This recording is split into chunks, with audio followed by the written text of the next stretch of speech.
Reka twerekeza amaso y'ikinyamakuru cyacu ku kibuga cy'imirwano mu gihugu cya Ukraine. Ntibikiri ibanga kuko igisirikare cy'Uburusiya cyagejeje misile karabutaka ku kibuga cy'imirwano mu gihugu cya Ukraine. Misile zo mu bwoko bwa Iskander-M missile system ni misile zifite ikoranabuhanga rigezweho ndetse zikaba zahahamuye abasirikare baturutse mu muryango w'ubutabarani mu bya gisirikare NATO bari kurwana nk'abacancuro ku gihugu cya Ukraine ngo bahangane n'ibikorwa byare bya gisirikare Perezida Vladimir yatangije mu gihugu cya Ukraine ku itariki 24 z'ukwezi kwa kabiri. Ni mu gihe kandi irindi tsinda ry'abasirikare bo mu mutwe wa Special Force baturutse mu gihugu cya Belarus yaboherezwe na Alexander Lukashenko bagejejwe ku kibuga cy'imirwano ndetse bagahita bahabwa inshingano zikomeye zo kubohoza umujyi wa Kherson umaze iminsi uvuyemo ingabo za Perezida Vladimir Putin ukinjiramo abasirikare ba Ukraine bifatanyije n'abacancuro baturutse mu bihugu byo mu burengerazuba bw'isi. Mwabyumvishe aya makuru tubagezeho umunsi ku munsi y'umutekano, politiki na diplomasi ku rwego mpuzamahanga. Amakuru yibanda ku bikorwa byare bya gisirikare bwana nyakubahwa Perezida Vladimir Putin yatangije mu gihugu cya Ukraine tariki ya 24 z'ukwezi kwa kabiri. Niba uri mushya kanda subscribe kuri iyo buto iri hasi y'umutuku, ntiwibagirwe gukanda kukazogera kugira ngo amakuru tubategurire ajye bageraho 5 kuri 5. Nyuma yaho igisirikare cy'Uburusiya kimenye amakuru yaberaga ku meza y'ibanga y'igisirikare cya Ukraine, ubwo abasirikare ba Ukraine bemezaga ko mu kwezi kwa 12 bagomba kuba bamaze gukura burundu ingabo z'igihugu cy'Uburusiya ku kibuga cy'imirwano mu gihugu cya Ukraine. Ibi nibyo byatumye Minisiteri y'Umutekano mu gihugu cy'Uburusiya ihitamo gushyira imbaraga mu bitero byayo ndetse igakoresha ibisasu karahabutaka. Ni muri ubwo buryo uyu munsi bagejeje igisasu cya Iskander-M missile system ku kibuga cy'imirwano mu gihugu cya Ukraine, ndetse Minisiteri y'Ingabo igahita itangaza ko zikigezwa ku kibuga cy'imirwano zitangira kuraswa ku birindiro by'ingabo za Ukraine zifatanyije n'abasirikare b'abacancuro baturutse muri Leta Zunze Ubumwe za Amerika, Ubwongereza, Ubufaransa, Ubudage ndetse n'ibindi bihugu bigize umuryango w'ubutabarani mu bya gisirikare NATO. Nk'uko ikinyamakuru Belarus Departize cyandikirwa mu gihugu cy'Uburusiya kibitangaza kuri page ya mbere, kiratangaza ko uyu ari umunsi wa mbere igisirikare cy'Uburusiya kigiye kugaba ibitero bya misile kandi zikomeye ku isi. Misile zifite ikoranabuhanga rigezweho ndetse zishobora gutwarwaho imitwe ya nucleaire, zikaba zishobora kuraswa mu ntera ndende n'ingufi. Ni misile ziganjemo Iskander-M missile system, Tornado S iraswa n'imbunda za milimetero 300 kaliba ndetse na Tornado G iraswa n'imbunda za milimetero 122 kaliba. Ibi ni bimwe mu bisasu bikomeye bigejejwe ku kibuga cy'imirwano nyuma yaho indege za Bayraktar TB2 zitanzwe n'igihugu cya Turkiya mu buryo bw'ibanga rikomeye zikoherezwa mu gihugu cya Ukraine gufasha ingabo za Perezida Vladimir Putin zirwanira mu kirere za Aerospace Force kugaba ibitero ku nkozi bizaturutse mu bihugu byo mu burengerazuba bw'isi. Biravugwa ko ibi bikoresho bikomeye bikimara kugera ku kibuga cy'imirwano, abasirikare ba Ukraine bari mu birindiro biri muri Kharkiv bahise bashya ubwoba ndetse bamwe bakaba batangiye guhunga nyuma yo kumenya ko igitero gikomeye kizatangirira muri uwo mujyi.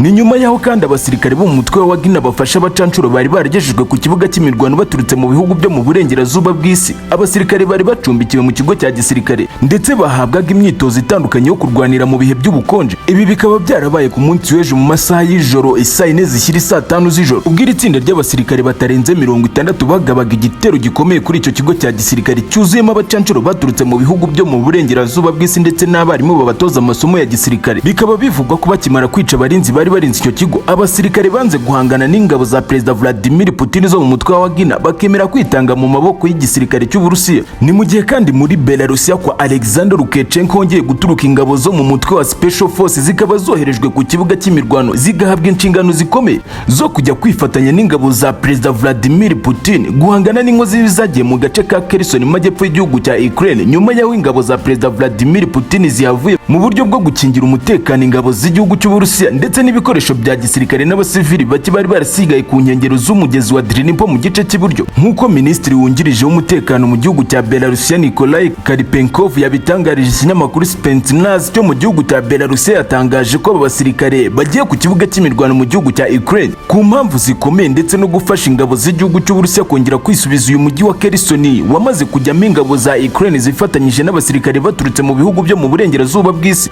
Yakomeje atangaza ko izi batayo zigejejwe ku kibuga cy'imirwano ziganjemo abasirikare batega ibisasu bakoresheje ikoranabuhanga ndetse n'abashobora kurwanisha ibibunda birasa misile ballistique mu ntera ndende cyane. Aya makuru akimara kugera Pentagon muri Leta Zunze Ubumwe za Amerika bahise bavuga ko icyari igikorwa cy'iterabwoba igihugu cya Belarusiya cyongeye gukorera ku kibuga cy'imirwano mu gihugu cya Ukraine, ndetse basesengurira hafi ibikorwa byare bya gisirikare by'ingabo z'Uburusiya ku kibuga cy'imirwano mu gihugu cya Ukraine. Baratangaza ko Leta Zunze Ubumwe za Amerika zaba zihamuwe n'imbaraga izi ngabo za Belarusiya zizanye ku kibuga cy'imirwano, dore ko ari zo ngabo ziteye ubwoba za mbere zigejejwe ku kibuga cy'imirwano. Ikinyamakuru Belarus Departize kiravuga ko indege ya MiG-29 ya Leta Zunze Ubumwe za Amerika irasiwe ku mupaka ubwo yageragezaga kwinjiza ibitwaro by'ubumara muri gendarmerie z'igisirikare cya Ukraine zifatanyije n'abacancuro baturutse mu bihugu byo mu burengerazuba bw'isi. Izi misile za nucleaire bigaragara ko zakoreye mu nganda za Leta Zunze Ubumwe za Amerika zari zerekejwe ku nkombe y'Inyanja Yirabura mu mujyi wa Odessa, ahari ibirindiro bikomeye by'ingabo za Ukraine zifatanyije n'abacancuro baturutse mu bihugu byo mu burengerazuba bw'isi, ndetse akaba ariho hari gutegurirwa igitero gikomeye kizasiga igisirikare cya Ukraine kirashe ku butaka bw'igihugu cy'Uburusiya. Minisiteri y'ingabo mu gihugu cy'Uburusiya isitangaza ko igihugu cy'Uburusiya gitangije ku mugaragaro intambara y'ibisasu by'ubumara nyuma y'aho Leta Zunze Ubumwe za Amerika zongeye kohereza ibisasu by'ubumara ku kibuga cy'imirwano mu gihugu cya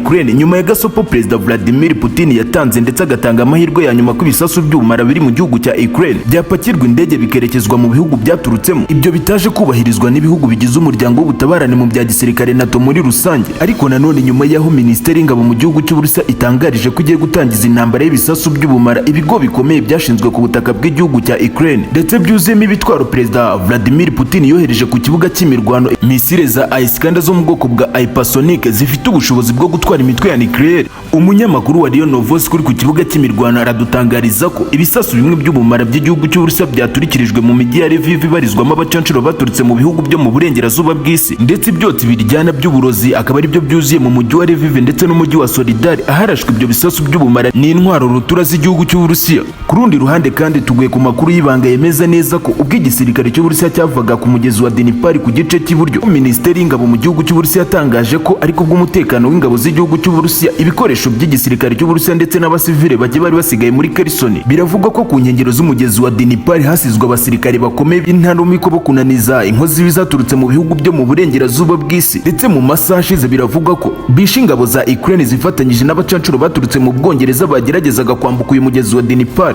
Iyi mitego ikomeye y'igisirikare cya General Sergei Sorovakin ikaba yahitanye abacancuro bageragezaga kwinjira mu gisirikare ingabo z'igihugu cy'Uburusiya zahozemo muri uyu mujyi wa Kherson ku nkengero z'umugezi wa Dnipro. Nk'uko byemezwa na Minisitiri wungirije w'ingabo mu gihugu cy'Uburusiya Mikhail Mizunchev, yatangaje ko igisirikare cya Ukraine cyagerageje kugaba ibitero bikomeye kuri abo basirikare basizwe ku nkengero z'umugezi wa Dnipro ubwo bageragezaga kwambuka bataka ingabo z'igihugu cy'Uburusiya, bakaza kuraswa misile n'indege z'intambara za Perezida Vladimir Putin zaturutse mu birindiro bya gisirikare biri mu gice cy'ibumoso cy'uyu mugezi wa Dnipro, aho ingabo z'igihugu cy'Uburusiya zimuriye ibirindiro bya gisirikare nyuma yo gukurwa mu gice cy'iburyo. Iki gitero igisirikare cya Ukraine cyagerageje cyari cyifashishije ibitwaro byaturutse mu bihugu byo mu burengerazuba bw'isi birimo drone zaturutse muri Leta Zunze Ubumwe za Amerika ndetse na misile karahabutaka za MRS. Ibi byose bikaba byasandajwe na misile igisirikare cy'Uburusiya cyasutse ku bakomando b'igihugu cya Ukraine nyuma yo kuburizwamo ko iki gitero gikomeye igisirikare cya Ukraine cyari kigabye ku ngabo za Perezida Vladimir Putin. Abasirikare ba Ukraine bifatanyije n'abacancuro baturutse mu bihugu byo mu burengerazuba bw'isi bahisemo gusubira inyuma nyuma yo kuko abenshi bari bamaze kwicwa n'indege z'intambara za nyakubahwa Perezida Vladimirovich Putin.